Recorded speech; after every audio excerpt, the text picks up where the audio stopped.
So, all of this started on January 3rd, 2009, with the simultaneous publication of a paper and a piece of software by an anonymous contributor on the internet who used the name Satoshi Nakamoto. And they proposed a system of money that behaves as electronic cash, but with some unique properties that have never been seen before. A system that is decentralized, meaning that no one is in control. A system that has certain mathematical properties. It enables a phenomenon called digital scarcity, meaning that you can have something that is simultaneously digital and yet rare. It cannot be copied, which seems like an antithesis, right? Because when you first think about digital information, the quintessential characteristic of digital information is that it can be freely copied. You can create infinite copies of it at almost zero cost, but not Bitcoin. You can't create infinite copies of it. You can't create them at zero cost. So this idea of having a digital thing that is at the same time rare and cannot be copied was a unique and revolutionary invention. Never happened before. Combining that with a peer-to-peer network, a decentralized network that allows participants in the currency to validate each other, so that if I make a transaction, everyone who's running a Bitcoin software system will validate, verify, and check every aspect of my transaction. And finally, an open system for securing and sequencing transactions that ensures that no one can spend the same amount twice, solving a fundamental problem in distributed systems, providing an optimization for what is known as the Byzantine generals problem. It's a distributed systems class of problems. But the basic idea is, how do you know if I spend digital money and give it to one merchant, what stops me from taking the same digital information, walking across the street, and giving it to another merchant?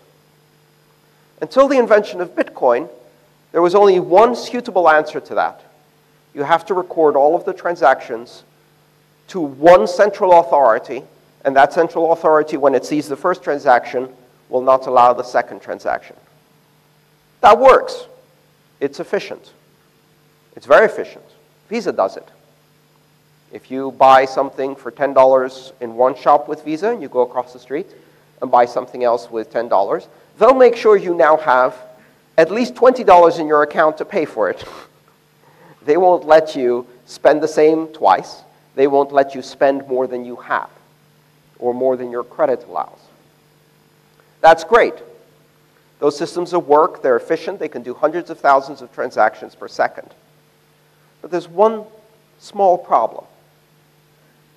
And that is that you're putting trust in that one organization, that one company. You're not just putting trust in that one company to do it right, because they do a pretty good job. With that trust comes power, enormous power. The power to refuse to take your transaction. The power to refuse to give you an account. The power to refuse you to participate in this economic activity. The power to demand that you first identify yourself, show papers, provide creditworthiness, right? And that is something that's different from all of the systems of money we've had before, because I can use cash without showing papers, without proving creditworthiness. I don't have an intermediary. I don't pay a transaction fee. I don't need special equipment. I can just transact directly, person to person. You introduce this third-party company, you have a problem. Let's say I have a Visa card in my back pocket right now, and I want to give one of you $10. Who can process my Visa card today in this crowd? Anyone? Can anyone take a Visa card from me? I'll give you $10 on a Visa card. Anyone? Not in your business, in your personal capacity. Who accepts Visa here? No one. Not a single person. Because it's no longer about people paying people. It's about people paying companies to pay companies to maybe pay people, right? Bitcoin is peer-to-peer. Our traditional financial systems have now become peer to corporation to corporation to corporation to peer. Everybody takes a little cut. Everybody adds their own power to the system. And they take great advantage of that. What's the end result? Billions of people who have no access to the banking system. Billions of people who will never have a bank account. Many of them don't even have ID. Many of them, even if they did have ID, lack the necessary level of education and literacy and numeracy to walk into a bank. Or they look wrong. Or they're from the wrong race or caste or religion. They're untouchables. They can't walk into a bank. They'll get kicked out by the security before they get to the teller. This happens all across the world. And it is a direct result of the fact that we've centralized our money under these providers. And Bitcoin is different. Because at a fundamental level, what it does is it allows us to use digital money as cash. By the end of today, everyone in this room will be able to accept Bitcoin directly to their control with software running on their smartphone. And at that point, I can pay you. You can pay me.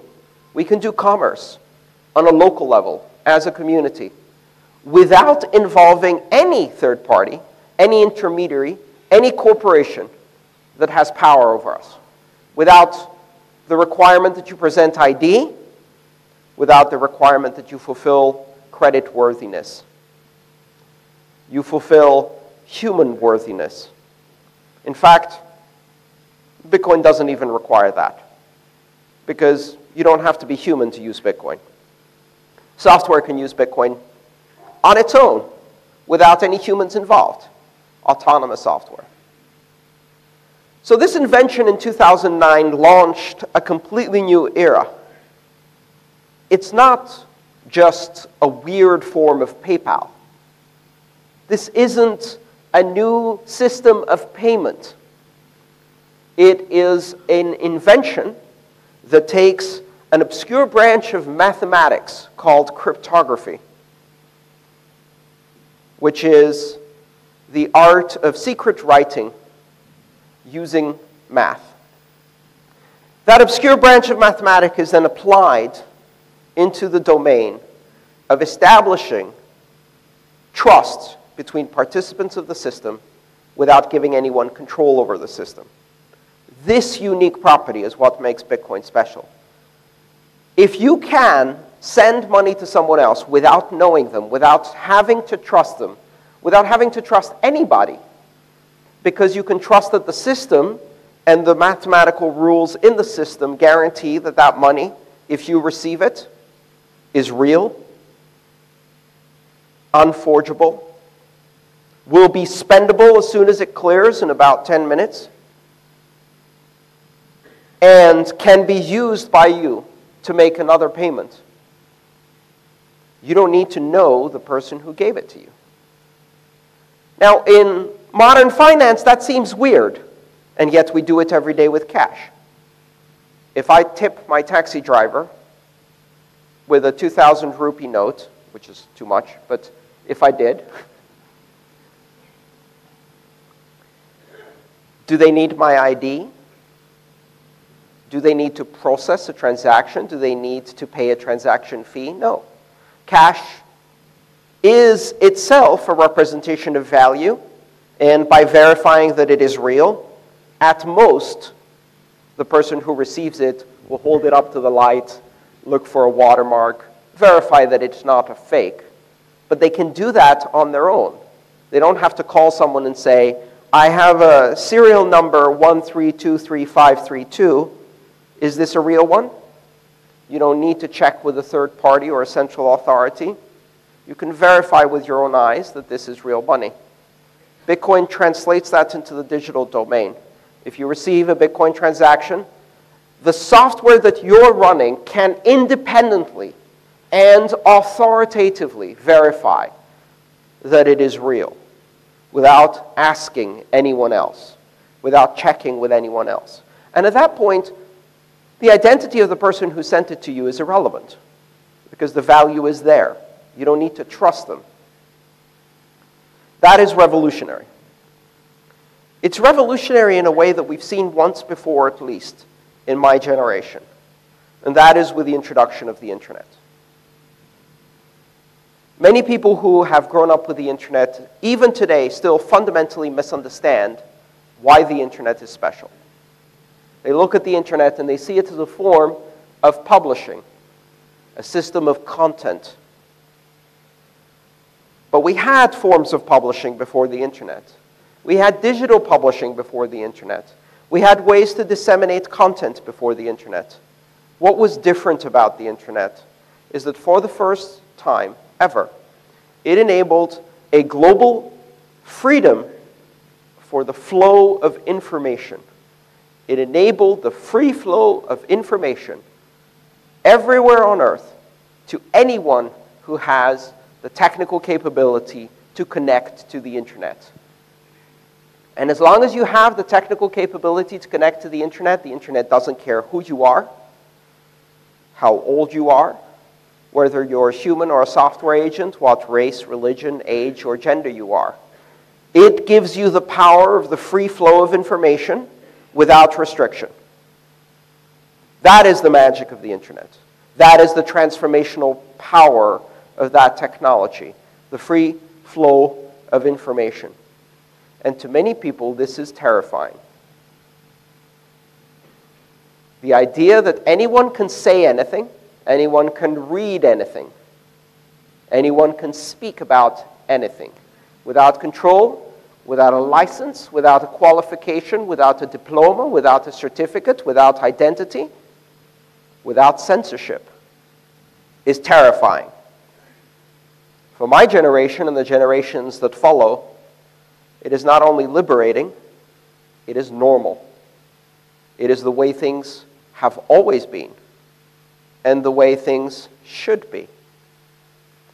What Bitcoin does is it creates the exact same circumstances for the first time in the category of money. It enables the free flow of money and also the free flow of trust across the world to anyone, regardless, simply through their choice to participate by downloading an application. The free flow of money, the free flow of value, the free association of trust. That is what it's about. It's not an investment scheme. It's not a payment network. It's not a weird version of PayPal.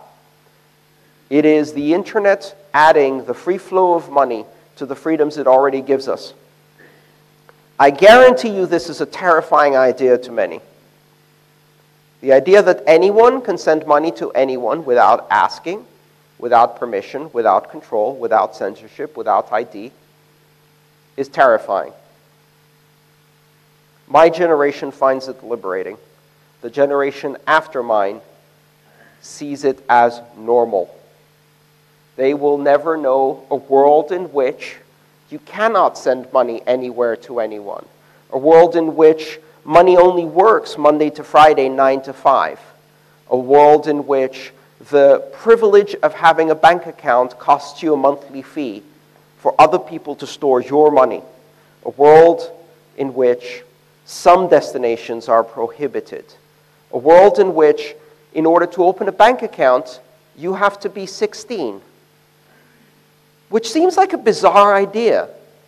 Get ready for a world in which 6-year-olds have Bitcoin accounts and Bitcoin wallets. I've met them. They love the fact that they can now buy things on the internet. Parents will find that terrifying. They will see it as normal. And 10 years after they get their first Bitcoin wallet, they'll walk into a bank because grandma wants to give them a savings account.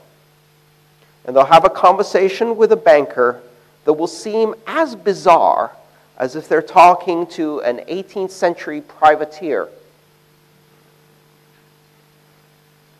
In order to open an account, they will need to present all kinds of documentation and paperwork, a process that will take an hour, after which they will have limited access for a very high fee during working hours only, Monday to Friday, 9 to 5, to an account that can only use one currency and only send to specific destinations, most of which are corporations, an account they can't use to send money to their friends or buy things over the internet. And they will look at that and say, my grandparents are crazy. Why would they use this? It's broken. It's almost as bizarre as when they asked me to send a fax. I don't understand. This is the world we've created now. This has happened.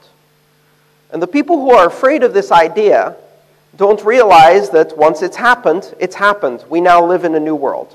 There are two ways we can adjust to it.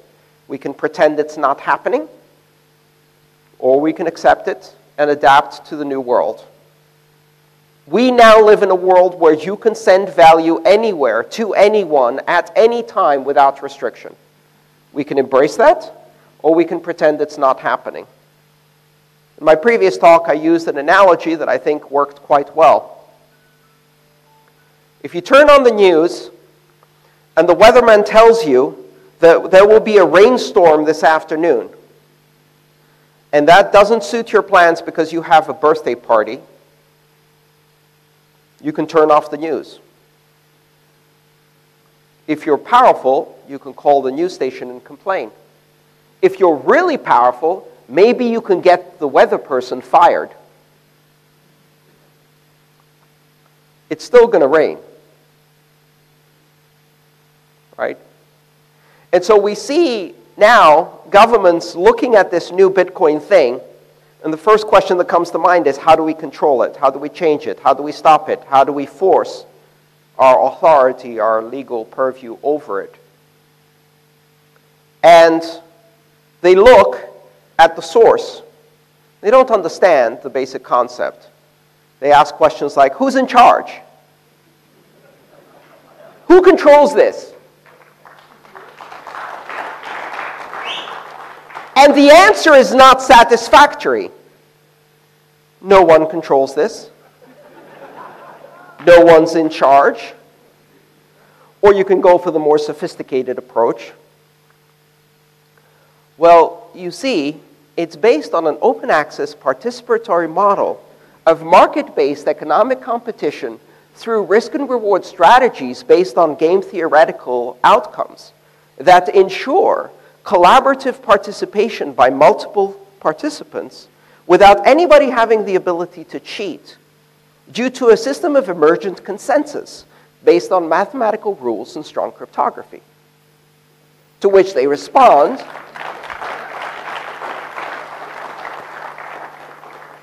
yes, yes, but who's in charge? Who's in control? I've had people come up to me after meetings and they say, okay, I won't tell anyone. This is just us. Who's in charge?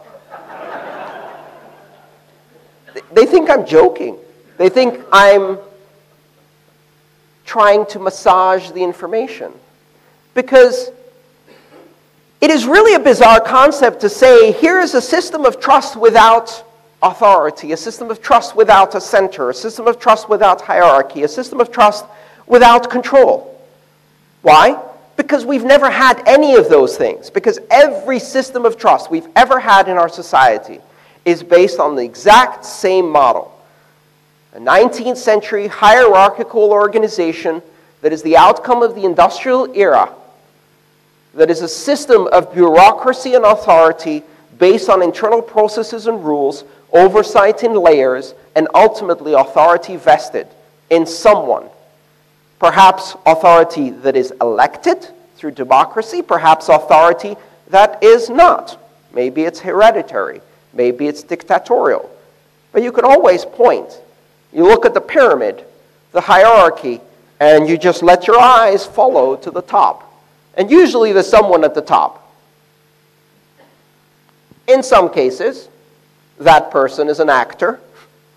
There's a whole shadowy group playing the puppet strings. But nevertheless, authority is vested in that person. And then you look at Bitcoin, and it's a flat system.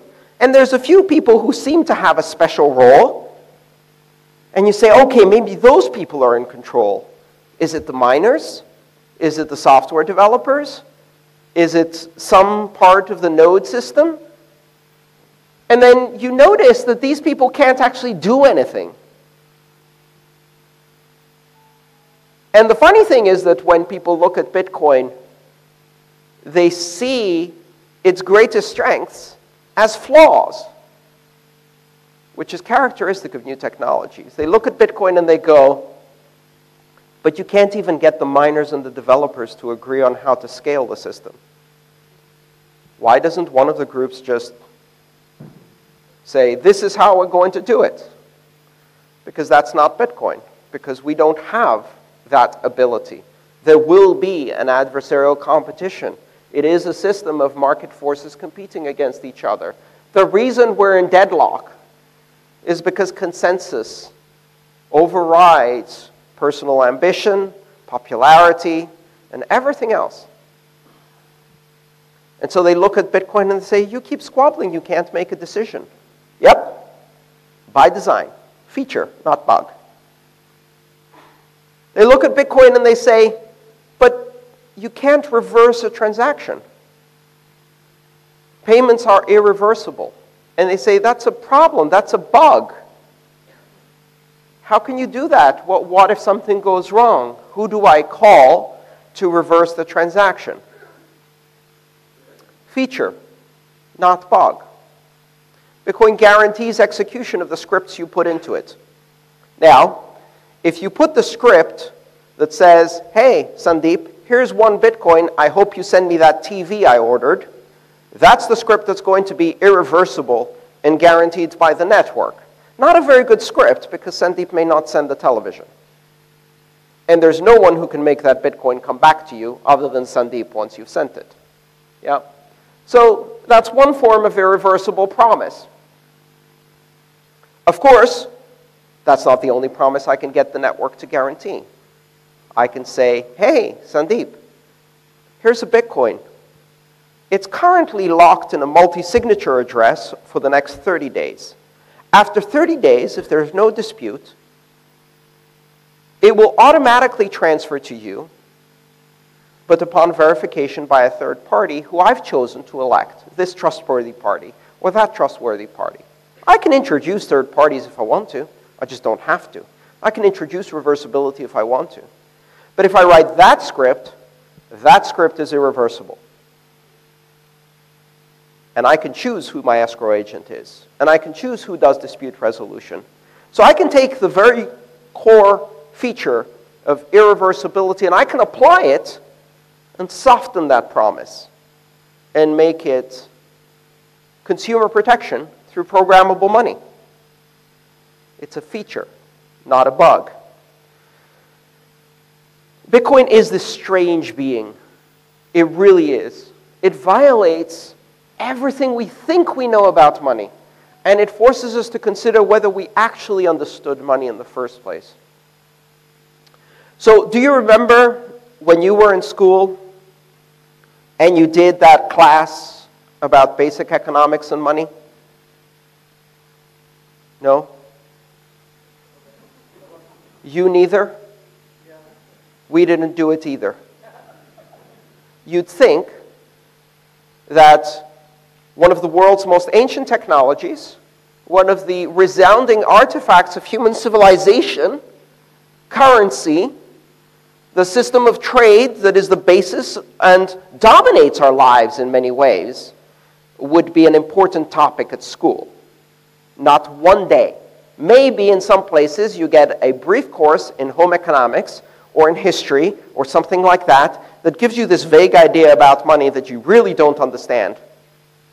Most of us cannot hold a 15-minute conversation with a 6-year-old about money because the 6-year-old has good questions and we have no answers.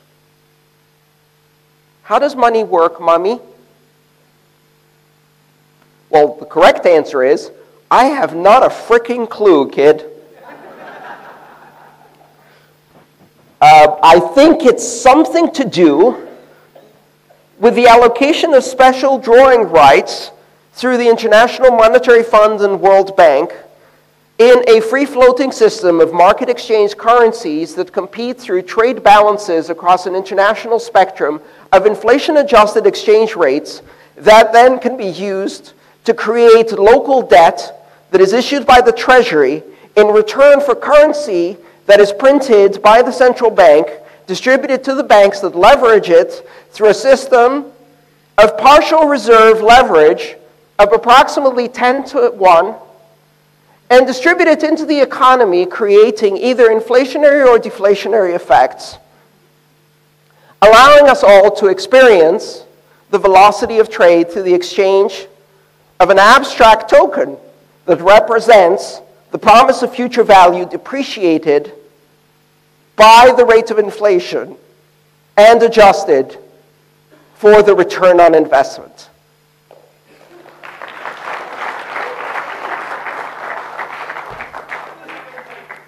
So why can't we have more of it, Mommy? Why can't we just give everybody more of it?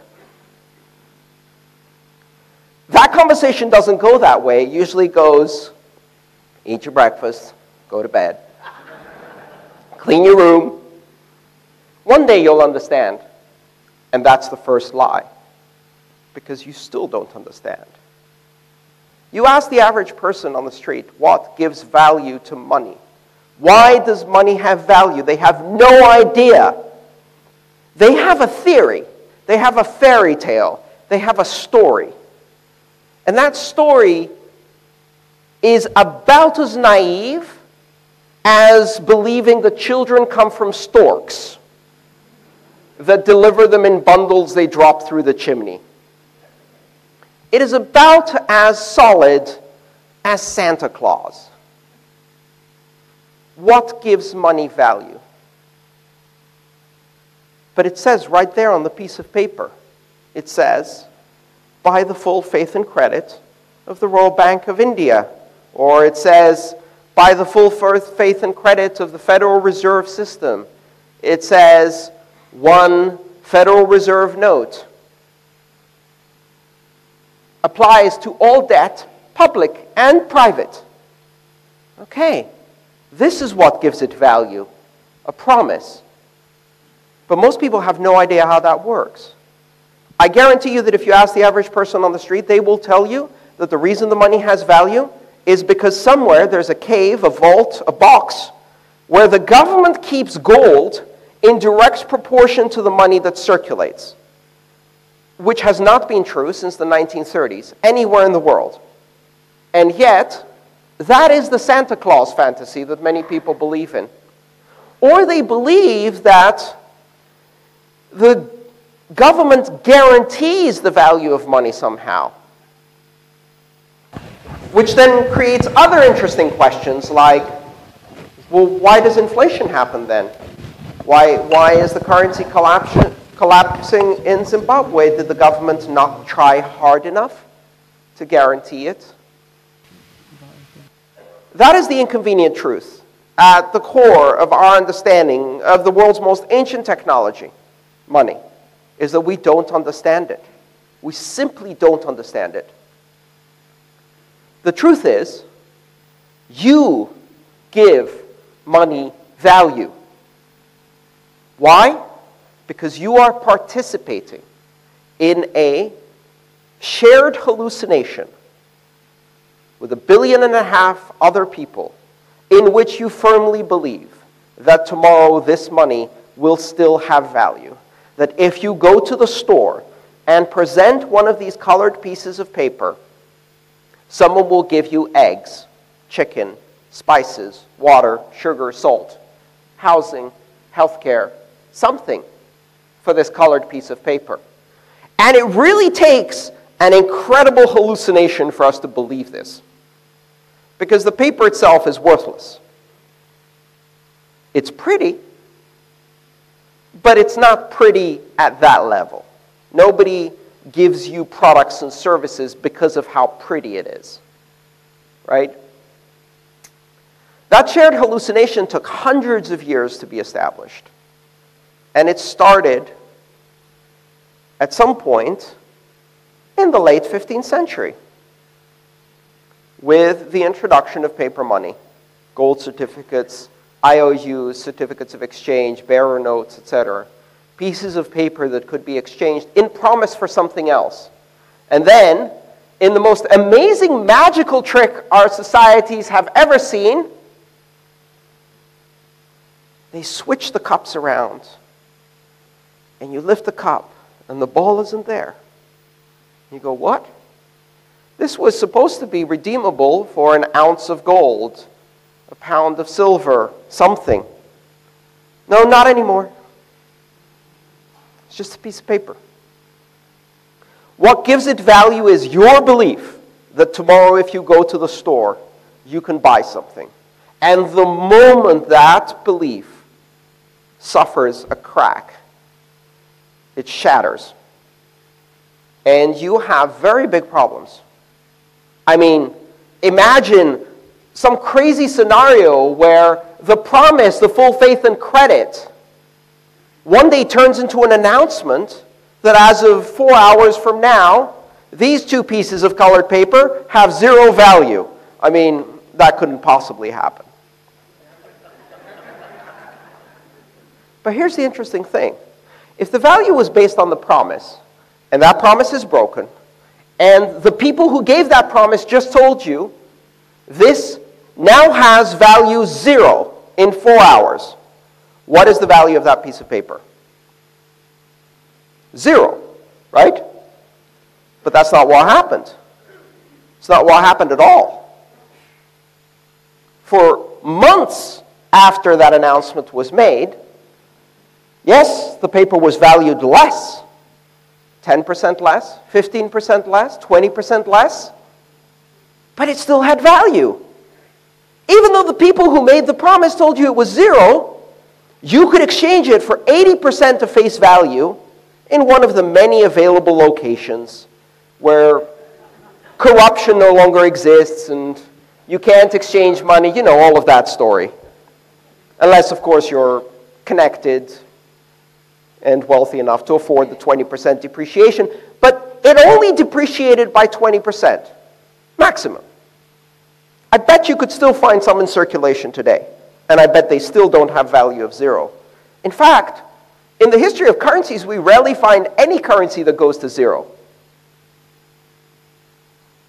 I can go to Rome in Italy, and I can get silver coins that have the face of Julius Caesar on them. Coins that have not been in circulation for almost 1,000 years, and yet their value is not 0. In fact, their value exceeds their worth in silver. They're still a tradable abstraction of value. The reason your money did not go to 0 was because its value was not the promise. It's because its value was that illusion. And that illusion was shaken, but not destroyed. Because you start panicking at first. You're like, this has 0 value. And then someone says to you, oh, don't worry. I know this guy who knows a guy who knows a guy who will give you 80% on it. And no longer has 0 value. Now it's just depreciated. Because you give it value through your use. Because you give it value by believing in that promise. But in order for that promise to hold, it has to have some other characteristics. It has to be unforgeable. If it can be forged, then you have an emerging phenomenon that in economics is called Gresham's law, where bad money chases out good money. Where if you get your hands on the good money, you do not spend it. You stuff it under the mattress. Sound familiar? Happened here. If you had an old note and a new note, there is no way you're spending the new note until you get rid of all of the old notes. So all the new notes disappear from circulation immediately. Their velocity goes to 0. And people trade the old note. But if they trade the old note, it's in circulation. And the longer it remains in circulation, the longer people hold on to it and hoard the new ones. Gresham's law in action. I did not believe I would see that in my lifetime. Thank you, India. for validating my economics professor by demonstrating Gresham's law in a 1.5 billion person laboratory. Sucked. Painful, but nevertheless, very interesting economics. Money has to be unforgeable. Money has to be portable, right? Why did you not pay with gold at the door? I'm sure they'd accept gold. I certainly would, right? The reason you don't pay with gold is because gold sucks as money. And the primary reason it sucks as money is because it's heavy. It's very, very heavy. For the value that it contains, its weight is unrealistically heavy. You can't make it lighter. Its density is fixed. Gold sucks as currency because it's not portable. At the moment, other currencies have a similar situation. Zimbabwe's money sucks as currency because it's not portable. Because to buy a cup of coffee, you need a wheelbarrow of cash. I remember watching the BBC interview where they asked the farmer, "Aren't you worried that someone will steal your money?" And they said, "No, I'm worried that someone will steal my wheelbarrow." Because it's worth more than the money in it. Bad money chases good money out. It has to be unforgeable. It has to be portable. It has to be universally recognizable. You need to be able to validate yourself that this is real money. You have to be able to independently verify, right?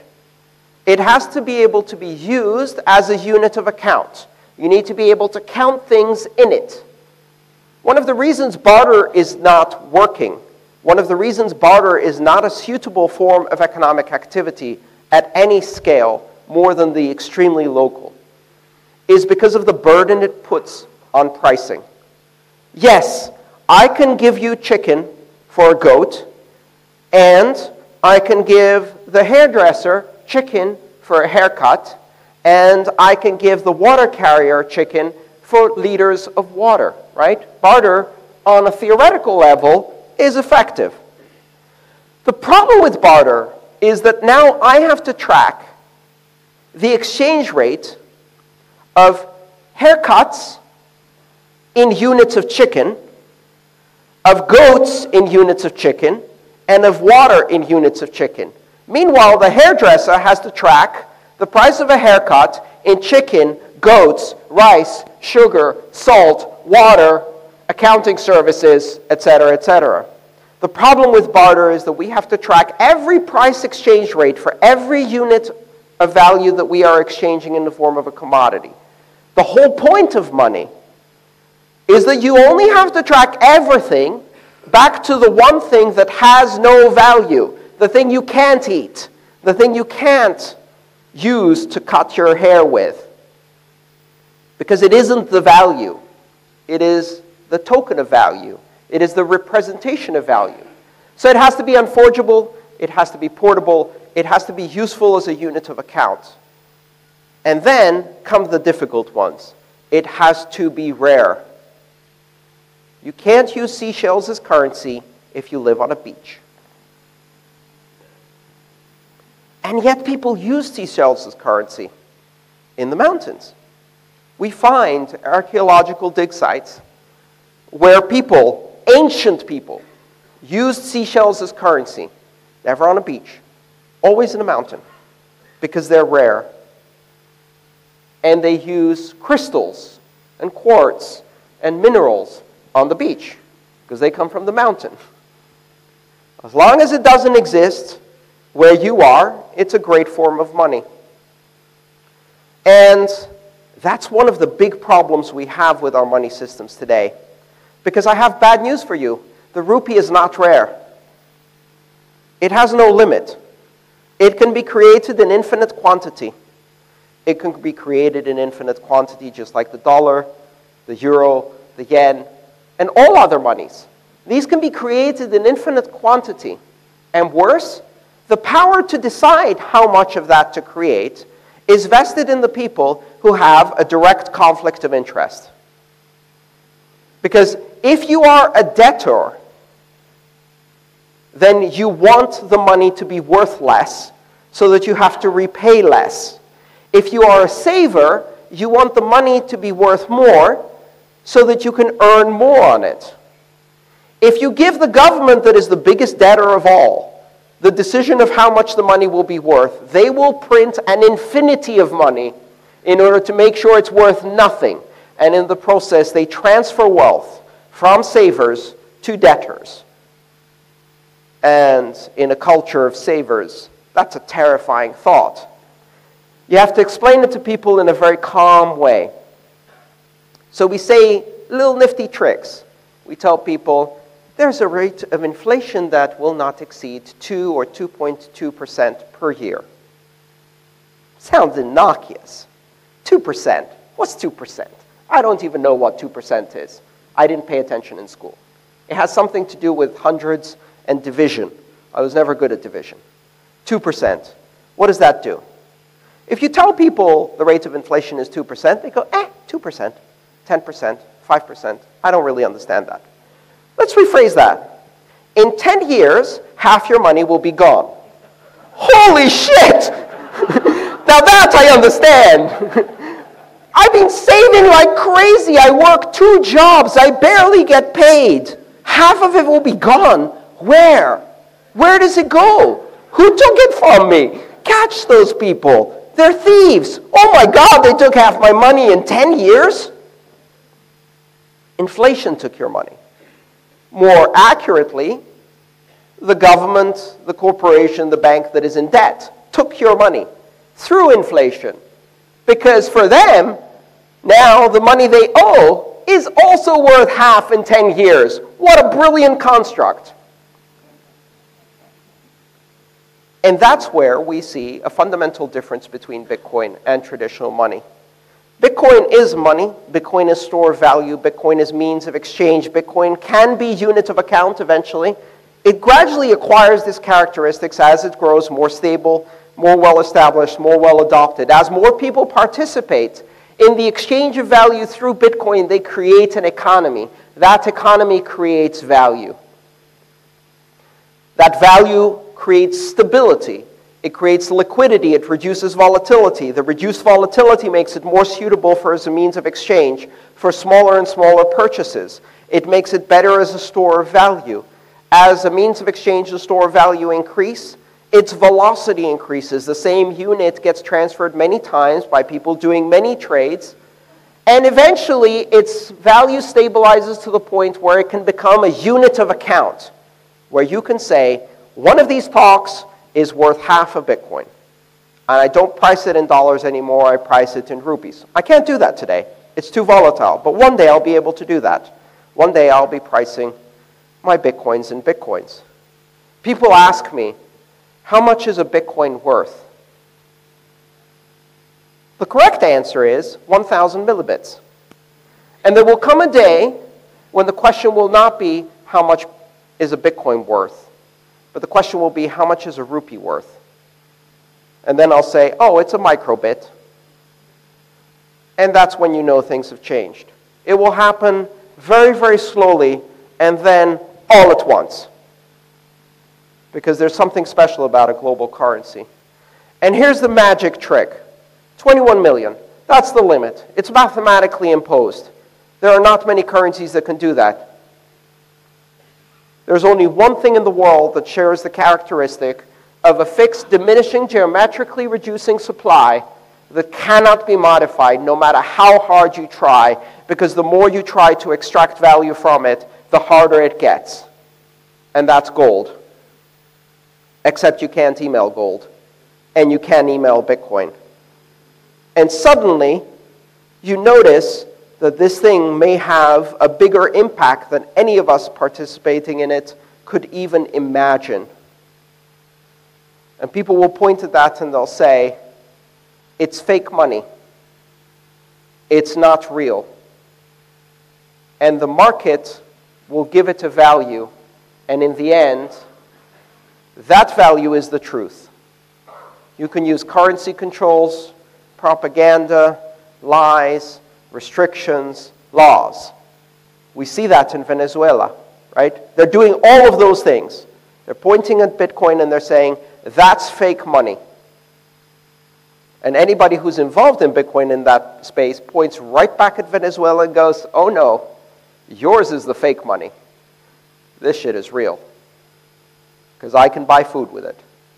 From Amazon, delivered to Colombia and smuggled across the border, but I can still buy food with it.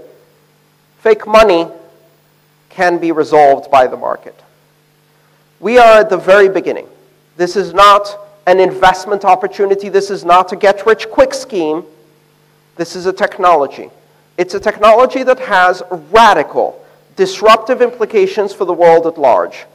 It creates, for the first time in human history, the possibility of the free flow of money to anyone, anywhere, at any time without any restrictions, controls, or central authority. It creates the possibility of the free flow of money for all of humanity. And that technology is going to be difficult to use. It's going to be weird. It's going to have attacks. It's going to have hacks. It's going to have failures, just like the internet, which used to go down all the time in various parts. And some of the companies that are in the space will not exist 10 years from now. That also happened with the internet.